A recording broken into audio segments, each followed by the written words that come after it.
KPCC Congress ಭವನದಲ್ಲಿ ಬೃಹತ್ ಪ್ರತಿಭಟನೆ ಹಮ್ಮಿಕೊಂಡಿದ್ರೆ ಪ್ರತಿಭಟನೆ ಬಗ್ಗೆ ಹೇಳಿ ಸರ್. ನೋಡಿ, ಇವತ್ತಿನ ದಿನ ಈ ದೇಶದ ಗೃಹ ಮಂತ್ರಿ ಅಂತ ಅವರು ಅಮಿತ್ ಶಾ ಅವರು ಬಾಬಾ ಸಾಹೇಬ್ ಅವರಿಗೆ ಅವಮಾನ ಮಾಡಿದ್ದಾರೆ.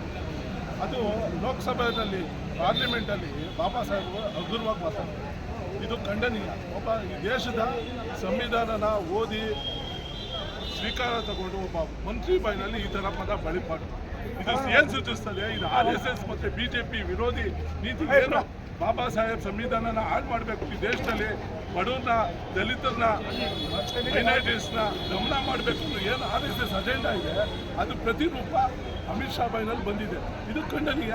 ಅಮಿತ್ ಶಾ ಅವರು ಈ ಕೂಡಲೇ ಆ ಸ್ಥಾನದಲ್ಲಿರೋಕ್ಕೆ ಯೋಗ್ಯತೆ ಇಲ್ಲ. ಅವರು ಈ ಸಂದರ್ಭದಲ್ಲಿ ನಾವು ಕಾಂಗ್ರೆಸ್ ಪಕ್ಷದಿಂದ, ಕರ್ನಾಟಕ ಪ್ರದೇಶ ಕಾಂಗ್ರೆಸ್ ಪಕ್ಷದಿಂದ ಅಮಿತ್ ಶಾ ರಾಜೀನಾಮೆ ಕೊಡಬೇಕು ಅಂತ ಒತ್ತಾಯ ಮಾಡ್ತಾರೆ. ಸರ್, ಅವರು ಅಮಿತ್ ಶಾ ಅವರು ಏನು ಹೇಳ್ತಾರೆ, ಇದೆಲ್ಲ ವಿರೋಧ ಪಕ್ಷದವರು ನಮ್ಮ ಏಳಿಗೆ ಸಹಿಸಿದ್ದೀರಾ, ಇವರು ಬೇಕಾಬಿಟ್ಟಿಯಾಗಿ ಮಾತಾಡ್ತಾ ಇದ್ದಾರೆ ಅಂತ ಹೇಳ್ತಾ ಇದ್ದಾರೆ ಸರ್.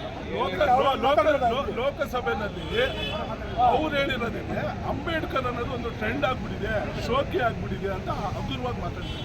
ಅದು ವಿರೋಧ ಪಕ್ಷದವ್ರು ಯಾರು ಮಾತಾಡಿಲ್ಲ. ಸ್ವತಃ ಅಮಿತ್ ಶಾನಲ್ಲಿ ಅಲ್ಲೇ ರೆಕಾರ್ಡ್ ಇದೆ, ಕ್ಯಾಮ್ರಾ ಇದೆ, ಅವ್ರ ಬಗ್ನಲ್ಲೇ ಹೇಳಿರೋದು. ಅದರಿಂದ ಅವ್ರಿಗೆ ನೈತಿಕತೆ ಇಲ್ಲ.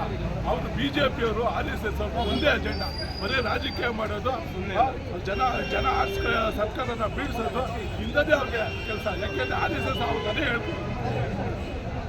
ಬೇರೆ ಸರ್, ಮುಂದಿನ ಪ್ರತಿಭಟನೆ ರೂಪರೇಷೆಗಳು ಏನಾದರೂ ಇದೆಯಾ? ನೋಡಿ, ಇದು ದೇಶಾದ್ಯಂತ ಇದ್ರ ಬಗ್ಗೆ ಪ್ರತಿಭಟನೆ ಆಗ್ತಿದೆ.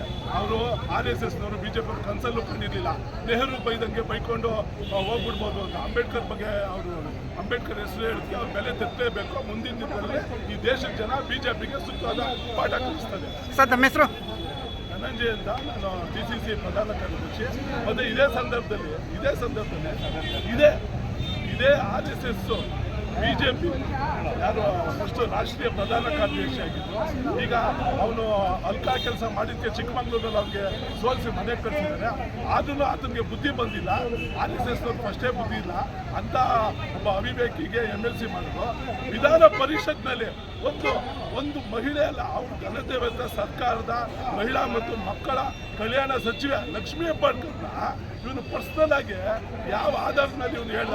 ಸ್ವಲ್ಪ ಮಾನ ಮರ್ಯಾದೆ, ನಾಚಿಕೆ ಅನ್ನೋದು RSS BJP ಅಂತಿದೆ. ಅವ್ರು ಈ ಕೂಡಲೇ ರಾಜೀನಾಮೆ ಕೊಡಿಸಿ ಅವನಿಗೆ ವಿಧಾನ ಪರಿಷತ್ತಿಂದ ಅವ್ನಿಗೆ ರಾಜೀನಾಮೆ ಕೊಡಿಸಿ ಕಳಿಸ್ಬೇಕು. ಇದು ಸೂಚಿಸ್ತದೆ ಅವರು ಮಹಿಳೆಯರ ಮೇಲೆ ಯಾವ ರೀತಿ ಅಭಿಪ್ರಾಯ ತಿಳ್ಕೊಂಡಿದ್ದಾರೆ ಅನ್ನೋದು. RSS BJP ಅಜೆಂಡಾ ಅನ್ನೋದು CT ರವಿ ಮುಖಾಂತರ ಬಂದಿದೆ.